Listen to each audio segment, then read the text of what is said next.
are we here today? Here we are on the hill of Cizerna-Kabert. Cizerna-Kabert, if you translate, it means swallows, swallow, birds? Yes. Which hummingbirds. Yeah. Swallows fortress. Okay. And this hill, it's, as you know, near Jerewan, and it comes from Iron Ages. Mm-hmm. It's very, very old one. And here, after genocide, 50 years after genocide, they decided they are gonna have a memorial complex. By complex, I mean you can see the Genocide Museum, Genocide Memorial, and park, and also there is a wall of massacres, which I will introduce you.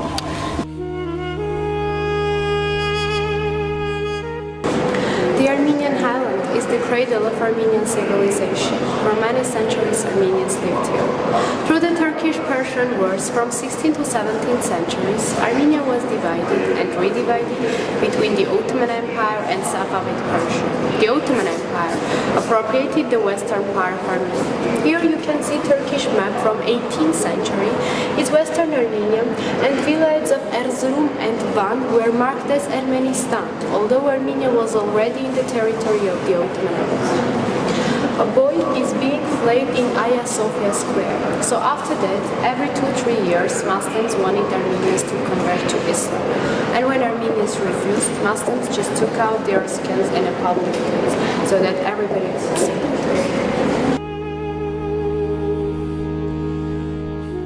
Here you can see graver from German press how Kurds and Turks are robbing Armenian villages and kidnapping Armenian women. This was normal in this period. Armenians couldn't protect their rights. They were second-class citizens.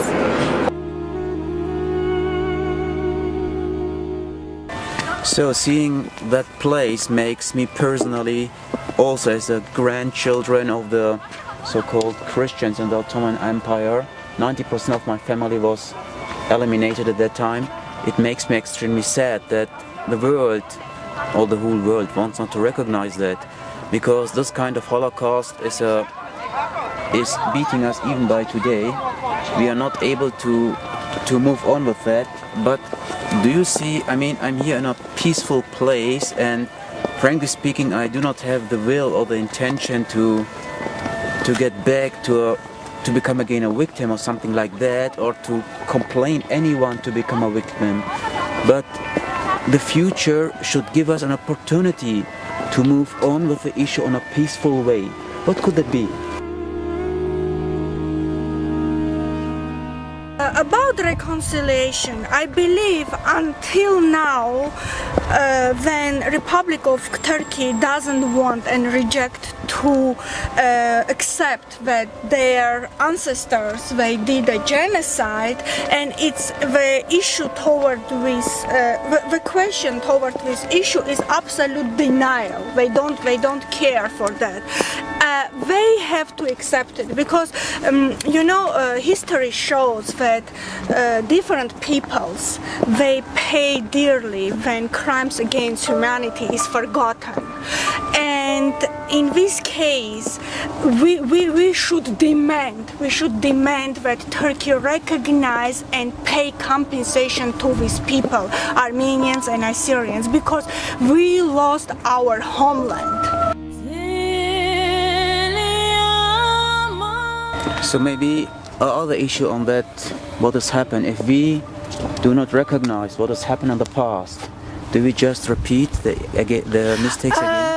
In genocide studies, we tell like that. We tell if you don't condemn on time, it comes and comes again. It is gonna be continuing forever. And is that what we see right now in? Yes, I'm sure. I'm sure. Same again? Yes, I'm sure it is, because in our case, in Assyrian case, it's like out of frying pan into fire. It's like that. It's like that.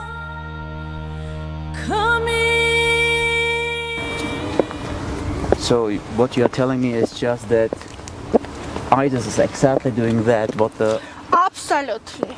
Absolutely, and it's not only against Assyrians, but I accept also against Yazidis, because the way what ISIS do against Christian Assyrians and Yazidis right now in Middle East, it's a classic example of genocide.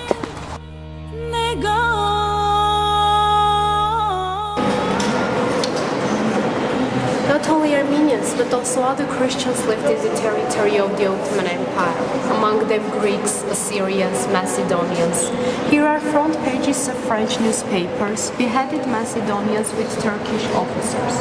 So the Turks had very interesting habits. They liked to take photos with their victims, before or after killing them. This one was printed in 1902 and the other one in 1903. You can see nearly the same style.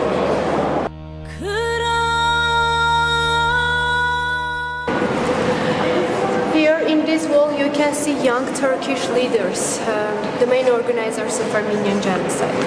In the Middle East, Enver Pasha, the Minister of War. In 1911, from September 29 to October 9, they had a congress. With this congress they decided either the Islamization of Christian population or extermination and annihilation. So the Christians wouldn't have any other chance. Turks developed pan-Turkic and pan-Islamic ideology. With this they decided that the Ottoman Empire would be a better place to live without Christian populations. So they waited for a good chance. And the chance was the World War I. It broke out in 1914. The Ottoman Empire allied with Germany and Austro-Hungary.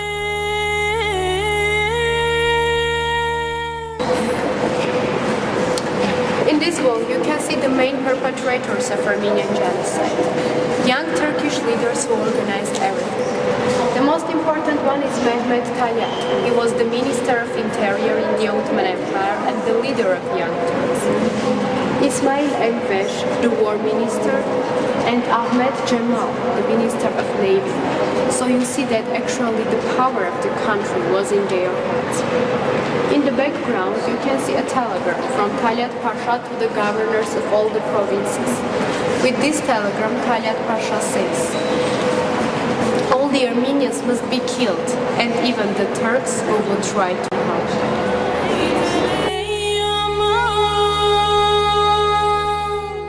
Turks were very cruel, especially to children. Here I want to bring an example of 10 years old Musha.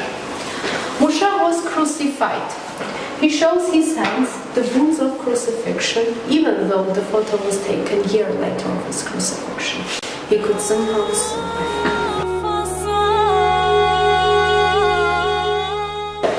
In 1919, the authorities changed in the Ottoman Empire. The new power wanted to bring to military trial the main organizers of Armenian genocide. But that was just an act for showing the world, because in reality, the main perpetrators had already escaped from the Ottoman Empire with the help of Germany, and they were hiding in different parts of the world.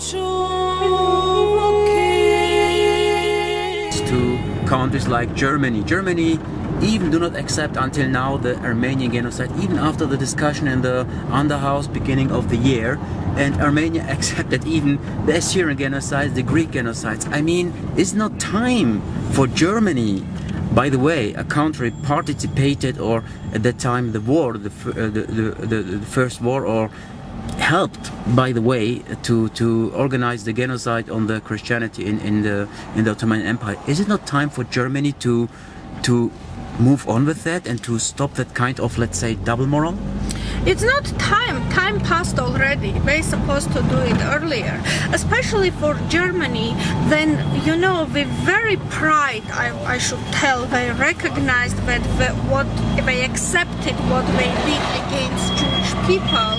I believe it shouldn't be big deal just because of the politics with Turkey. Nowadays, Turkey don't accept it. But, you know, Germany's recognition, it could be very important and it could be very forwarded level for other countries.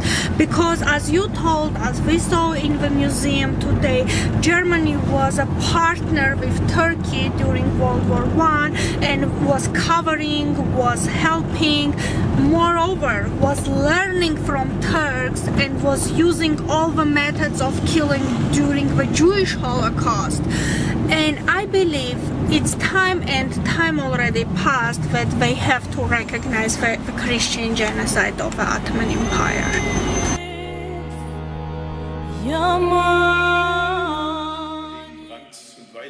Liebe Kolleginnen und Kollegen aus dem Bundestag, aus dem Landtag, sehr geehrte Damen und Herren, liebe Freundinnen und Freunde. Wir gedenken heute der Opfer des Völkermordes an den Armeniern und anderen christlichen Minderheiten im Osmanischen Reich, wie der Assyrer, der Aramäer, der Pontusgriechen und der Chaldäer.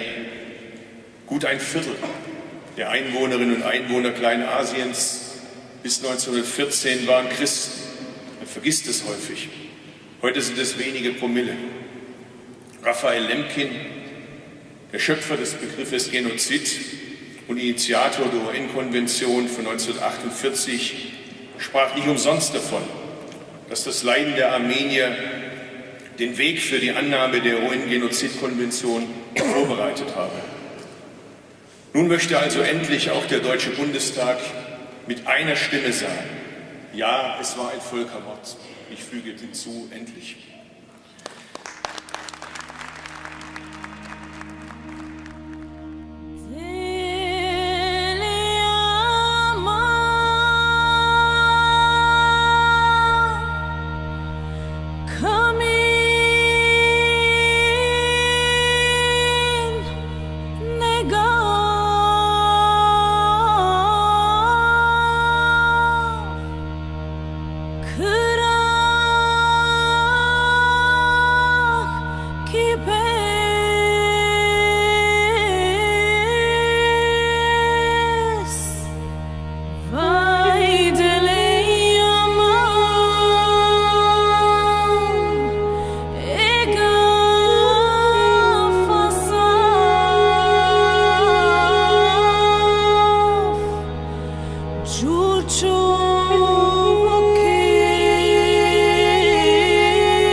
See